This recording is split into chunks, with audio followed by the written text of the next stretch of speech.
What's up, everybody? It's your boy Nate. Today we are diving into a brand new AI technique that allows you to put yourself into any scene, essentially allowing you to create a virtual movie with yourself. The really cool thing about this technique is that it does not require you to train a LoRa. It does not require you to have a bunch of images, and it actually works relatively fast. So today I'm going to show you the latest from Minimax, which is a super powerful AI model. We've used it in the past before to do things like text to video, image to video, but their brand new subject reference just came out and we've had a little bit of time to test it out and see what it can do, what it can't do. And we're going to be showing you that in this video. That way you can make an informed decision as to whether or not this is going to help you in your filmmaking. So here is their trailer, and it shows really briefly pretty much how it works, which is you are able to upload an image and then essentially using no training and no wait times, it's just automatically going to start generating a video based on your text prompt. So one thing that I do want to warn you guys though is that just like any other video generators like Runway or Hailuo, you're not always going to get a perfect result out the gate. And that's because certain models are better at some things, whereas other models struggle with certain aspects. So here's what Minimax's main page looks like. And it shows you a gallery of different creations already, as well as the different prompts. So if you ever wanted to get some inspiration on a creation of your own, you can actually take a look at some of these prompts that people have already created and see what it was using in order to generate it. Now, since this is a brand new technique, you're probably not going to see too many examples of this being used. And that's why we're making this video here, because we've had a bunch of time to play around with this and we've actually already released a video using this technique. So first off, I want to show you how this works. Over here on the top left corner, you'll see these three different tabs. We have image to video, text to video, and the brand new one, which is subject reference. Over here, you have a plus sign, which allows you to add in a reference character.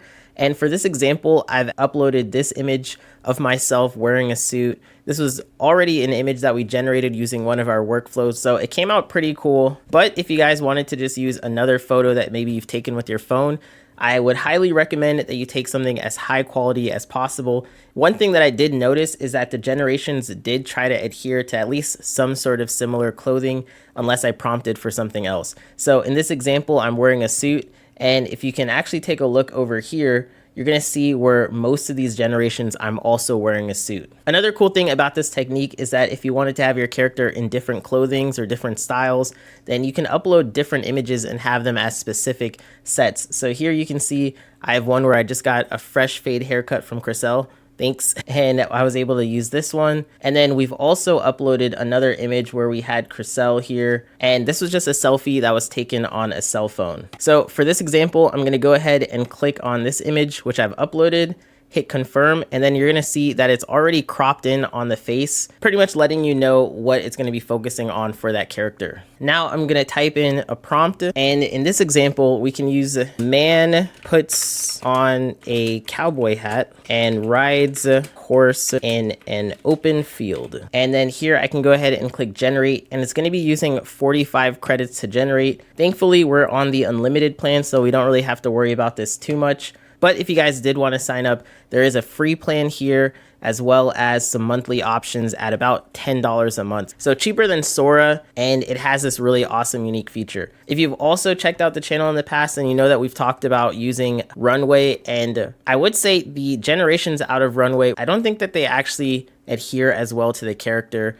and it is a much different method in order to generate those videos. So once we've hit generate, you're gonna see it pop up on the right-hand side here, and it gives you a little progress bar to show you how long it's going to take to generate. So already it's at about 18%. And I've noticed that every generation has taken maybe about a minute or 2 minutes or so to finish. While that one is generating, let's go ahead and take a look at some of our previous generations. So you can see over here our entire gallery, or I can also go over to this little corner section and click on mine, which will show all of the different generations I've already done. So we made a really short video in which I have these magical frosty superpowers and I try to stop the wildfires that are going on. And I gotta say, I think these generations are looking pretty impressive. It's honestly kind of wild to see because this was all just taken with one reference image and a prompt. The prompt for this is a man runs through a wildfire. He begins to glow blue and icy frost particles fly away from him, extinguishing the fire. And then here is another video example that we did. I had a camera tracks a sports car being driven by a man.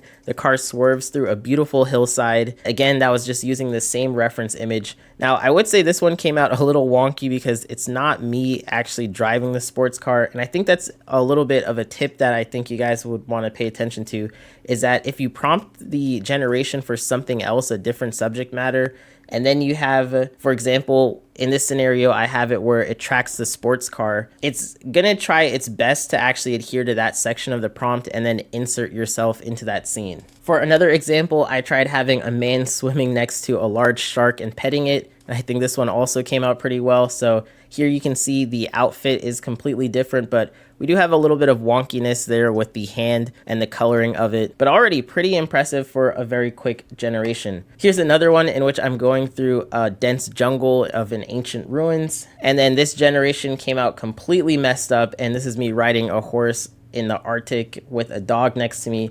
Now, I think one of the reasons why this one came out so messed up on the face structure here, even though it does have what appears to be a black man with a beard, the face is just completely messed up and squished. And I think it's just because there was just too many details that we described inside of this, like the Siberian Husky and, you know, a rifle strapped to the side and all these extra features that it actually adhered to much better than keeping just myself in the scene.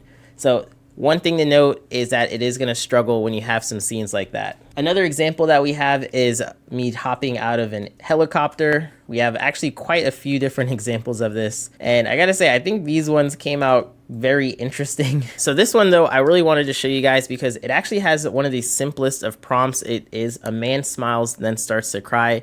And where Minimax really shines is having facial expressions and emotions. So that's one thing that no matter what, whenever I've prompted it to generate an emotion with just something super simple, it's done it pretty well. We have this example, which shows me smiling with tears running down my face, almost like the Jordan meme. But we also have another example where I put a man laughs and then makes a silly face. And yeah, this is definitely a super silly face. And then we also have a man laughs and makes a silly face again. And here we have a man smiles and then gets very angry, and another variation of the same one. So one thing that you guys may note is that I'm not very good when it comes to acting, but my AI version of me can actually communicate these much better than I can, and can also do crying on command. And then here we have a man puts on a pair of sunglasses and poses for a photo in front of a large mural. So as we've started to make the prompt a little lengthier and added more details, some of the wonkiness starts to come back in. So it might just be a matter of retrying the generations. And that's one thing that you're going to want to pay attention to, because yeah, you're not going to get perfect generations right out the gate. So going back to another more interesting scene that's going to put myself inside of a really fantasy-like element.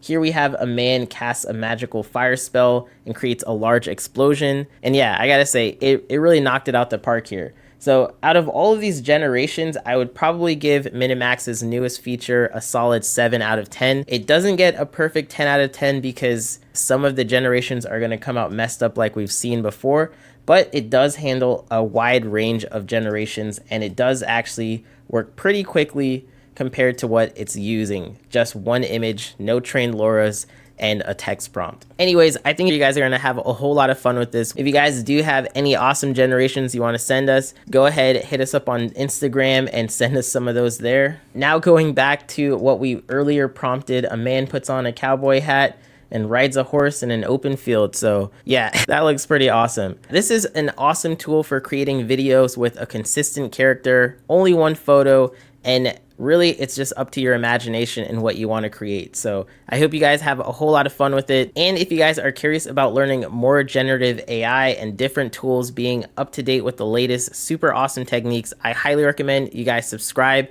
and also subscribe to our Patreon. It is completely free to subscribe there, and we post a lot of free stuff. We're also going to be coming out with a generative AI course. So if you guys are members of our Patreon, whether you're paid or a free member, you're going to get the latest updates on that. And we're going to be covering things like creating an entire movie just using AI. And it's going to be guided in a way that's going to allow you to become a master and be able to create a whole bunch of awesome stuff. Anyways, I hope to catch you guys in the next one. Until next time, all right, peace.